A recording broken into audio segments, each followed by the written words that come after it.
अस्सलाम वालेकुम friends, herbal speaker की जानिब से एम राबिया नूर। उम्मीद है कि आप सब खैरियत से होंगे। अल्लाह आप सबको अपने हिफ्ज़ और अमान में रखे, आमीन। आज की वीडियो स्टार्ट करने से पहले आप मेरे चैनल को कर लें सब्सक्राइब और नोटिफिकेशन के बटन को कर दें क्लिक, ताकि मेरी आने वाली हर न्यू वीडियो का नोटिफिकेशन सबसे पहले आपको मिल सके, और मेरी वीडियो को कर दें लाइक। मेरी आज की वीडियो बहुत ही इम्पॉर्टेंट है और मोस्टली लोग जो इस टॉपिक को लेकर कहते हैं कि ये एक बीमारी है, बल्कि एक बीमारी नहीं है, बल्कि ये बहुत सी और बीमारियों का सबब बनती है। मेरी आज की वीडियो है वेट लॉस पर। वेट लॉस किस तरह से कर सकते हैं और वेट गेन किस तरह से होता है, आज हम ये सब बातें अपनी वीडियो में करेंगे।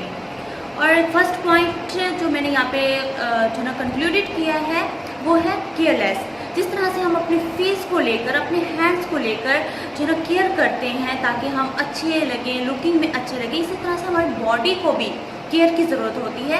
जो हम केयरलेस हो जाते हैं, ज़्यादा खाते हैं, जिसकी वजह से हमारा जो है वेट गेन हो जाता है। और दूसरा पॉइंट जो मैंने यहाँ पर कंक्लूडेड किया है वो है स्ट्रेस। बहुत ज़्यादा स्ट्रेस ले लेने से भी हमारा वेट गेन हो जाता है, क्योंकि उससे भी हमें भूख ज़्यादा लगती है। केयरलेस होने का मतलब है कि कहीं आपका मैदा भर तो नहीं गया, क्योंकि मैदे के भर जाने से भी भूख की शिद्दत में इजाफा हो जाता है। ऑयली थिंग्स का ज़्यादा यूज़ करना वेट गेन का एक ज़रिया बन जाता है, जैसे चटपटे खाने ज़्यादा खाना, समोसे और इस तरह की चीज़ें, अचार वगैरह, तो ये चीज़ें भी वेट गेन का सबब बनती हैं।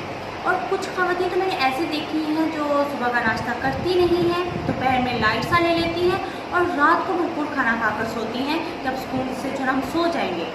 लेकिन यही चीज़ें आपके वेट गेन का सबसे बड़ा सबब बनती हैं, क्योंकि आप जब बहुत ज़्यादा खाना खाकर सो जाएंगे तो वो आपका वेट जो है वो इंक्रीज़ हो जाएगा। और कुछ खवातीन ने मुझसे कहा कि हम तो तीनों वक्त का खाना खाते हैं और मतलब भरपूर किस तरह से लेना चाहिए, तो उनके लिए ये एडवाइस है कि उन्हें साथ में एक्सरसाइज भी करनी चाहिए, ताकि जो आपने खाया है वो प्रॉपर तरीके से हज़म हो, वो फैट की उस चीज़ में ना जाए। और कुछ लेडीज़ इस तरह से करती हैं कि जिनका वेट तो गेन हो चुका है, उन्हें टेंशन हो रही है उस चीज़ को लेकर, लेकिन वो क्या करती है कि जल्दी से बस दिन ना चले और हम जो है ना हफ्तों में जो है इसको लॉस कर लें वेट को, तो वो बाज़ार की जो फैसिलिटीज़ मिल रही हैं आजकल वो उनको ज़्यादा यूज़ करती हैं। ठीक है, उनसे आपको एट द टाइम जो है वो बेनिफिट मिल जाता है, लेकिन जैसे ही आप उन बाज़ारी चीज़ों को जो ना लेना बंद कर देते हैं तो आपको पहले के मुकाबले दुगना जो है ना वेट गेन कर जो ना देखने को मिलता है कि आपका वेट गेन हो चुका है। स्ट्रेस क्या है? स्ट्रेस के साथ जो है ना आपके वेट का क्या ताल्लुक है, किस तरह से वेट गेन हो जाता है?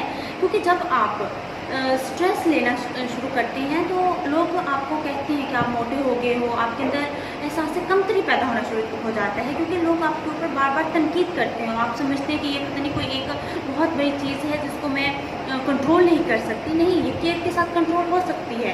आपने अपने माइंड के ऊपर जो स्ट्रेस का बर्डन डाल के, जो आपके अंदर हार्मोन है कॉर्टिसोल हार्मोन आपकी बॉडी के अंदर है, तो वो जब आप स्ट्रेस लेते हो तो आपकी जो भूख की शिद्दत है वो उसको इंक्रीज़ कर देता है, जिससे आपको और भूख लगती है, आप और ज़्यादा खाते हो, तो आपका वेट गेन होता है। उसके साथ स्ट्रेस को रिलीज़ कैसे करें? स्ट्रेस को जितना ज़्यादा जो उसका लेवल है डिक्रीज़ रखेंगे, उतना ही जो हमारा हार्मोन है कॉर्टिसोल हार्मोन वो प्रॉपर वर्क करेगा। वो किस तरह से कि वो हमारे ब्लड प्रेशर को कंट्रोल करता है, वो हमारे वाटर बैलेंस को कंट्रोल में रखता है, हमारे इम्यून सिस्टम के साथ उसका जो ना कंट्रोल जो ना वो जुड़ा हुआ है। तो जितना हम स्ट्रेस कम लेंगे, हमारी ये सब चीज़ें कंट्रोल में रहेंगी, जिससे हमें सिर्फ उतनी ही भूख लगेगी जितनी की रिक्वायर्ड होती है, और हम उतना ही खाना खाएंगे जितना हमारी बॉडी को ज़रूरत होगी। तो फिर इससे हमारा वेट गेन नहीं होगा। तो आप इस बात को अंडरस्टैंड कर लें कि स्ट्रेस जो है वो आपके वेट गेन में कितना ज़्यादा अहम किरदार अदा कर रहा है। आपको उस चीज़ को, उसके लेवल को कम रखना है। जितना आप स्ट्रेस का लेवल कम रखेंगे, आपकी हर जो फंक्शन है वो प्रॉपर वर्क करेगा। वैसे तो वेट लॉस करना थोड़ा सा मेहनत वाला काम है, लेकिन अगर आप ये सोच लेते हैं कि आपने स्ट्रेस जो है ना वो बिल्कुल भी नहीं लेना, तो आपके लिए इसके ऊपर अमल करना बहुत ही आसान हो जाता है। मैं आपको कुछ आसान सी जो ना वो टिप्स वगैरह दूंगी, और डेली और जो ना नेचुरल जो ना वे से आप जो अपना वेट जितना हो सके लॉस करें, वो आपके लिए ज़्यादा बेनिफिशियल है। आपको नीम गर्म पानी पीना है 2 से 3 गिलास। इसके अलावा आपने दिन में 15 गिलास जो है वो पानी पीना है। उसके लिए मैं आपको एडवाइस दूँगी कि आप अपने मोबाइल में अलार्म सेट कर लें, ताकि हर घंटे का एक अलार्म सेट कर लें, ताकि जब भी अलार्म की टोन आपके कानों में सुनाई दे और आपको फ़ौरन से याद आ जाए कि आपने पानी पीना है। इसके अलावा एक्सरसाइज को अपना मामूल बनाएं। और इसके अलावा मैं आपको एक बहुत ही इंपॉर्टेंट बात बता देती हूँ कि उठने बैठने का जो तरीक़ाकार है वो भी आपके वेट गेन और लॉस के साथ लिंक करता है। किस तरीके से करता है? अगर आप स्ट्रेट बैठते हो तो आपकी बॉडी का जो वज़न है वो आपके दोनों पाँव के ऊपर इक्वल आता है, आप स्ट्रेट फॉर्म में ठहरे हो। अगर आप एक तरफ झुकाव ज़्यादा करते हो तो आपका जो बॉडी का पूरा वेट है वो उसकी तरफ हो जाएगा।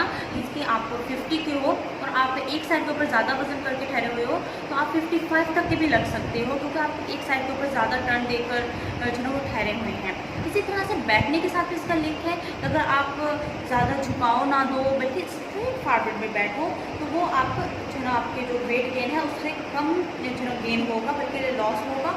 और अगर आप इस तरह से झुकाव देकर बैठोगे तो इस तरह से बेली के ऊपर भी फैट आएगा और इस तरीके से भी उसके ऊपर असरअंदाज होगा। इसके अलावा जब आती है लिबास की बात, ड्रेसेस की, तो वेट गेन वाले लोग पूछते हैं किस तरह क्या ड्रेसेस किस तरह की करें, हम किस तरह से उनको जो है ना एक अच्छी लुक दे सकें। तो आपको ज़्यादा सोचने की ज़रूरत नहीं है, क्योंकि आपको लिबास ही फिटिंग वाले पहनने चाहिए। अब इसका क्या फ़ायदा क्या है अगर आप मतलब फिटिंग में लिबास पहनेंगे, इससे आपको जो बॉडी है वो फैलेगी नहीं, उसी के अंदर फिट रहेगी। और जब ज़्यादा फैलेगी नहीं तो उससे भी वेट जो है लॉस होने के ज़्यादा मतलब चांसेस हो जाते हैं। और जितना आप ज़्यादा खुले और मतलब इस तरह के कपड़े पहनोगे तो आप बहुत ज़्यादा बड़े भी लोगों के एज में और इससे आपका वेट और ज़्यादा बढ़ेगा बल्कि कम नहीं होगा। इससे आपको अपनी लाइफ में कैलोरीज़ का जो है ना वो ज़्यादा जो है इस्तेमाल जो है ना वो प्रॉपर तरीके से करना चाहिए। मीन्स के जो आम डेली रूटीन में गर्ल्स करती हैं, ख़वातीन करती हैं, वो 800 से लेकर 2000 तक करती हैं। लेकिन अगर आपका वेट ज़्यादा हो चुका, आप करना चाहते हैं कम, तो आपको 1000 से लेकर 1200 तक कैलोरीज़ लेनी चाहिए। ये मस्ट है, ये रिक्वायर्ड है आपके लिए। अगर आपसे कम लेंगे तो आप इंटरनली वीक होंगे, फिर भी आपके लिए एक बाद में कल में एक जो है वो प्रॉब्लम क्रिएट कर सकता है। आपको मस्ट इतने रिक्वायर्ड है। प्रोटीन का ज़्यादा से ज़्यादा इस्तेमाल करें, मिल्क, फिशेस और बॉइल एग, ब्रेड, इस तरह की चीज़ें। सलाद का ज़्यादा इस्तेमाल करें दोपहर के वक्त में, टमाटर, खीरा, इस तरह की चीज़ें। और रात के खाने के लिए स्पेशली मतलब आप मॉर्निंग में तो लो खाओ पियो क्योंकि आप सारा दिन चलते हो तो वो हज़म हो जाता है। रात के खाने की जब बात आती है तो आपको अपनी जितनी भूख होती है उससे थोड़ा सा कम ही खाना है, मतलब थोड़ी सी भूख रहने देनी है, ताकि आप जब फुल भर के खाओगे तो वो फैट की तरफ जाएगा, क्योंकि आपका ऑलरेडी जो है वो वेट गेन हो चुका है। आप जो जितनी भूख लगी है उससे थोड़ी सी भूख रहती हो तो आपको अपना खाना छोड़ दो, ये आपके लिए बेस्ट है। अगर आप करते हैं इन सब बातों पर अमल तो आपको चंद माह में ही अच्छा जो है ना वो रिज़ल्ट देखने को मिल जाएगा। और वो लोग जो करते थे आपके ऊपर एतराज़ कि आप हो गए हैं मोटे, वो आपको चंद माह के बाद जब देखेंगे तो कहेंगे ओ माय गॉड ये आप हैं। तो इंशाल्लाह हम मिलते हैं नेक्स्ट वीडियो में। तब तक के लिए अल्लाह हाफिज़। Thank you so much.